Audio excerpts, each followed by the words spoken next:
Assalamualaikum warahmatullahi wabarakatuh. Nama saya Kanayatri Najwa, saya dari kelas 2V NPM 213114083. Saya dari semester 2 Prodi Manajemen Fakultas Ekonomi. Di video ini saya akan menjelaskan materi mengenai membuat jurnal khusus perusahaan dagang. Untuk memenuhi tugas pada mata kuliah pengantar akuntansi 2. Baiklah, membuat jurnal khusus perusahaan dagang. Pertama-tama, yang perlu kita ketahui yaitu jurnal khusus ada 4 jenis.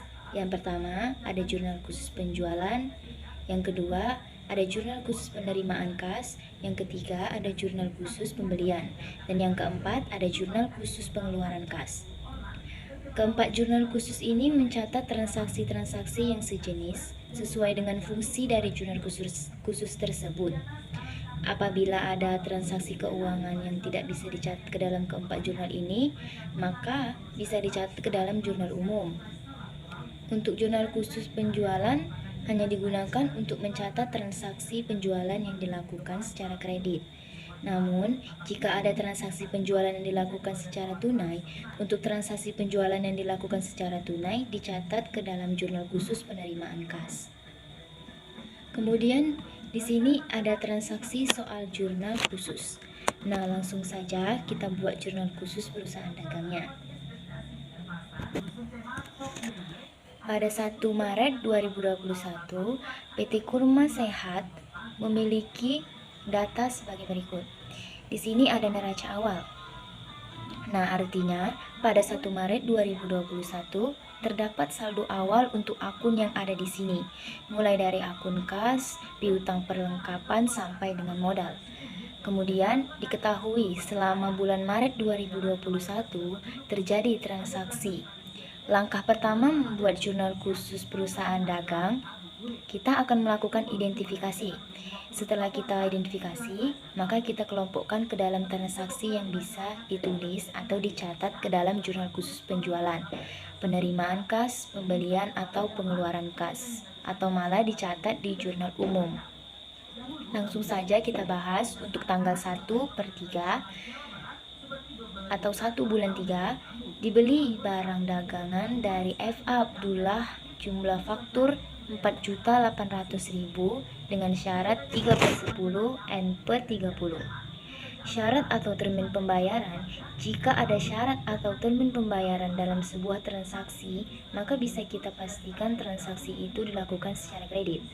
Meskipun di dalam soal tidak disebutkan bahwa transaksinya dilakukan secara kredit. Jika ada syarat pembayaran, sudah dipastikan bahwa transaksi tersebut dilakukan secara kredit. Nah, segala transaksi pembelian yang dilakukan secara kredit maka harus dicatat pada jurnal pembelian. Kemudian di tanggal 2 bulan Maret diterima perusahaan piutang dari toko Usman sebesar Rp4.100.000. Berarti kita menerima uang tunai, maka ini masuk ke dalam jurnal penerimaan kas. Nah, di sini kita akan membuat jurnal khusus penjualan terlebih dahulu. Sebenarnya tidak ada aturan yang menyebutkan bahwa urutan yang pertama kali dibuat adalah jurnal khusus penjualan. Nah, untuk keterangan jurnal khusus penjualan, kita lihat soal pada tanggal 4 Maret dijual barang dagangan pada toko Usman sebesar Rp6 juta. Langsung saja kita taruh di kolom keterangan. Toko Usman, untuk syarat pembayaran kita catat 2/10 N/30. Untuk saldonya yaitu 6 juta. Kita taruh di kolom terakhir 6 juta. Jadi untuk kolom saldo piutang dagang dan penjualan sama. Transaksi penjualan kredit selanjutnya terjadi pada tanggal 8 Maret. Dibeli barang dagangan pada toko Hasan sebesar Rp9.400.000 dengan syarat 2/15 N/30. Nah, di kolom untuk keterangan kita tulis toko Hasan syaratnya, kita buat 2/15 N/30. Untuk saldonya kita masukkan Rp9.400.000. Seperti terlihat di sini. Nah, untuk setelah selesai, jangan lupa untuk mentotalkan saldo di bagian kolom terakhir. kita totalkan mulai dari 6 juta, kita jumlahkan dan hasilnya yaitu Rp15.400.000. Untuk selanjutnya kita akan membuat jurnal khusus penerimaan kas. Jurnal khusus penerimaan kas ini digunakan untuk mencatat seluruh transaksi keuangan yang mengakibatkan aliran kas masuk atau yang menyebabkan kita menerima uang tunai di sini. Ada di tanggal 2 Maret diterima pelunasan piutang dari toko Usman sebesar Rp4.100.000. Kolom tanggal kita isi untuk tanggal 2 dan keterangan kita isi toko Usman. Untuk tanggal 2 ini adalah transaksi pelunasan piutang, maka uang kas kita bertambah sebesar Rp4.100.000. Kita tulis pada kolom kas Rp4.100.000 di bagian debit. Karena kita telah menerima pelunasan piutang, maka piutang kita berkurang sebesar Rp4.100.000. Kita catat piutang di bagian kredit. Saat piutang berkurang, terletak di posisi kredit.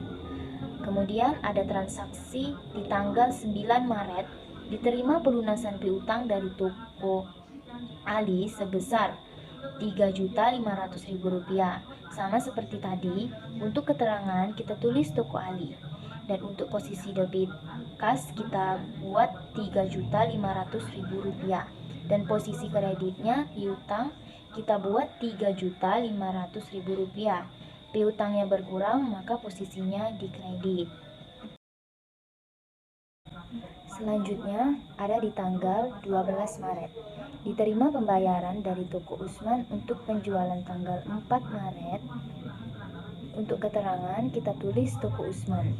Diterima pembayaran dari toko Usman penjualan tanggal 4 Maret. Kita lihat transaksi pada tanggal 4 Maret. Dijual barang dagangan pada toko Usman secara kredit.